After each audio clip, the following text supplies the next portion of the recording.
नमस्कार, आपके साथ मैं हूं साक्षी जोशी और आज हम शुरुआत करेंगे इस एक पोस्टर के साथ जो बिहार में और बिहार की जनता को ये कहकर प्रचारित किया जा रहा है कि हमने प्रवासी मजदूरों को अपने घर बिहार में पहुंचाया। तो जब भी पहुंचाया और जब तक पहुंचाया और जितनों को पहुंचाया वो तो इस पोस्टर में जिक्र होगा नहीं, लेकिन इस दौरान जितने प्रवासी मजदूर हमें सड़कों पर दिखाई दिए, जितने दिन तक परेशान रहे, जितने दिन तक उन्हें सुनने वाला कोई नहीं था, जब उनके पास खाने को कुछ नहीं था, इसीलिए शहरों से उन्हें अपने गांव तक लौटना पड़ा। रो रो कर, बिलख बिलख कर लगातार कह रहे थे कि हमारी बात सुन लो, हमें पहुंचा दो।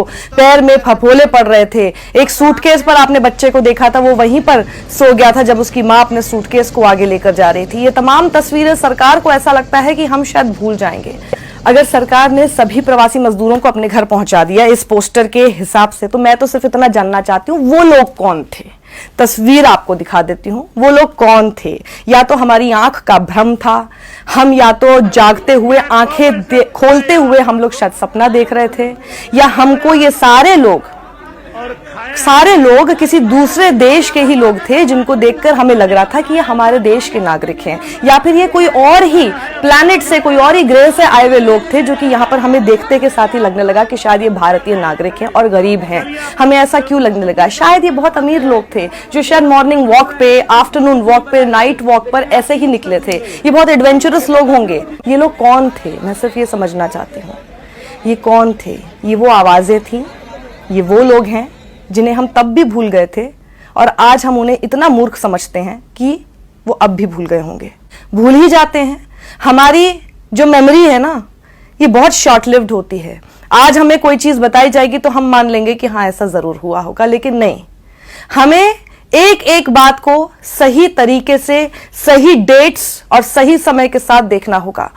क्या हुआ था 24 मार्च को? पूरे देश में लॉकडाउन का जिक्र कर दिया गया, बिना किसी राज्य को बताए, बिना लोगों को बताए, जो जहां था वो वहीं रहना था, ये कहकर कि 21 दिन तक चलने वाला है। लोग खाएंगे क्या, पिएंगे क्या, कैसे रहेंगे, उनका रोजगार क्या होगा, उनके पैसे कहां से आएंगे, इसके बारे में किसी ने नहीं सोचा। इसीलिए अगले दिन 25 मार्च से ही, तारीख है आप देखिएगा, तारीख बहुत इंपॉर्टेंट है आज, 25 मार्च से ही हमें प्रवासी मजदूर सड़कों पर देखना शुरू हो गए।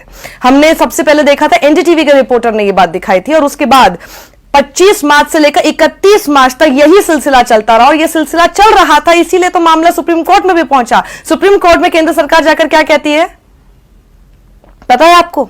सुप्रीम कोर्ट में केंद्र सरकार जाकर 31 मार्च को कहती है कि प्रवासी मजदूर सड़क पर नहीं है। मतलब आपने और हमने जो देखा वो सब भ्रम था। इस दौरान प्रवासी मजदूर तो सड़क पर थे ही नहीं, तो फिर घर किसको पहुंचाना था? फिर बिहार। जब प्रवासी मजदूर सड़क पर थे ही नहीं, तो किसको पहुंचाने का प्रचार आज किया जा रहा है बिहार में?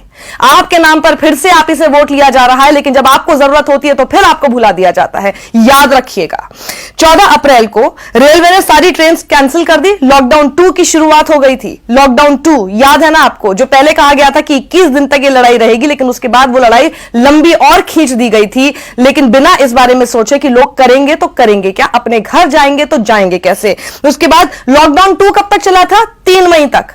ये दूसरे लॉकडाउन के खत्म होने के समय पर, यानी 1 मई को सरकार ने फिर स्पेशल ट्रेन चलाने की घोषणा की और चलाना शुरू किया।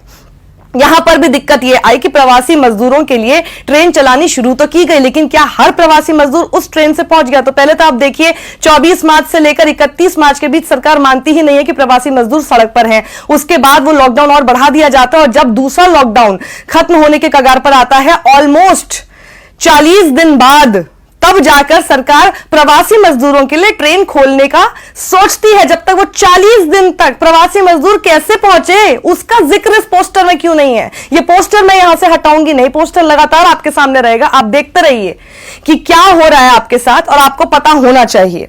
उसके बाद बीजेपी ने यह कहा कि रेलवेज जो है वो 85% आपके टिकट का पैसा पे कर रहे हैं, और साथ ही जो राज्य हैं वो उसका 15% किराया दे रहे हैं। लेकिन 6 मई होते होते यह पता चला कि सरकार के सभी दावे गलत थे और किराया मजदूरों को नहीं दिया गया था। यह भी एक बहुत बड़ी खबर उस वक्त हो गई थी, विवाद हो गया था, जिसमें लगातार केंद्र सरकार राज्य सरकारों के बीच में तनातनी होनी शुरू हो गई थी, खासतौर पर उन राज्य सरकारों के बीच में जहां पर बीजेपी की सरकार नहीं है। यही विवाद हो गया था कि आखिर ये बोला तो गया, लेकिन क्या वाकई ऐसा कुछ हो भी पा रहा है? उसके बाद 6 जून को सरकार ने बताया कि 58 लाख प्रवासी मजदूर तब तक अपने घर पहुंचाए गए, 4000 श्रमिक ट्रेन चली। ये सब होता रहा। प्रवासी मजदूर पहले सड़क पर थे नहीं सरकार के हिसाब से। प्रवासी मजदूर सरकार के हिसाब से सड़क पर तब आए जब उन्होंने घोषणा की, वरना घोषणा वो पहले कर देते, यानी 40 दिन तक वो थे नहीं। तो ये सब लोग जो कि लगातार प्रवासी मजदूरों के लिए काम कर रहे थे, सोनू सूद आपको याद ही है, सोनू सूद लगातार लोगों को या तो फ्लाइट के जरिए या फिर वो ट्रेन के जरिए लोगों को पहुंचाने का काम कर रहे थे अलग अलग राज्यों में। कोई महाराष्ट्र में फंसा था तो उसे उड़ीसा, केरल, कर्नाटक पहुंचाया जा रहा था, कोई कहीं फंसा था तो उसे दूसरे राज्य में पहुंचाया जा रहा था। बाद में तो नौबत यहां तक आ गई थी, अभी तक भी कई लोगों को फ्लाइट्स के जरिए पहुंचाना पड़ा।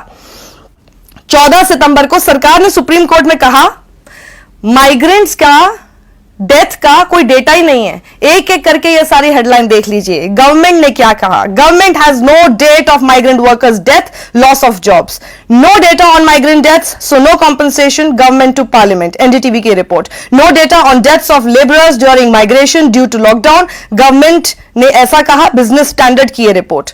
तो आप ये बताइए ना कि ये लॉकडाउन 4 तक, मैं आपको बताऊं सोनू सूद की ये खबर देखिए आप। He flies 167 migrant workers from Kerala to Odisha via chartered flight. Lockdown 4 तक में उनको पहुंचाना पड़ा। तो आखिर ये कौन लोग हैं जिनको पहुंचाना पड़ रहा है इतने आगे तक भी? अगर सरकार ने सब प्रवासी मजदूरों को अपने घर तक पहुंचा दिया तो बड़ा सवाल तो ये है कि आप पूछेंगे अपने सभी उम्मीदवारों से, जब आपके पास वो आते हैं कैंपेनिंग करने के लिए, आपके घर तक आते हैं और आपको ऐसे बड़े बड़े पोस्टर्स दिखा के ऐसा सोचते हैं जैसे आपको कुछ याद नहीं है। याद दिलाने का आप थोड़ा सा ही, ज्यादा नहीं, बस याद दिलाने का आप थोड़ा सा कष्ट कर लेंगे। अपने उन उम्मीदवारों से पूछिए कि भैया कब हमें पहुंचाया था, हमें कितनी दिक्कतें हो रही थी, हम सड़क पे थे, रो रहे थे, खाने को नहीं था, लेकिन आपने हमारे बारे में सोचा नहीं था।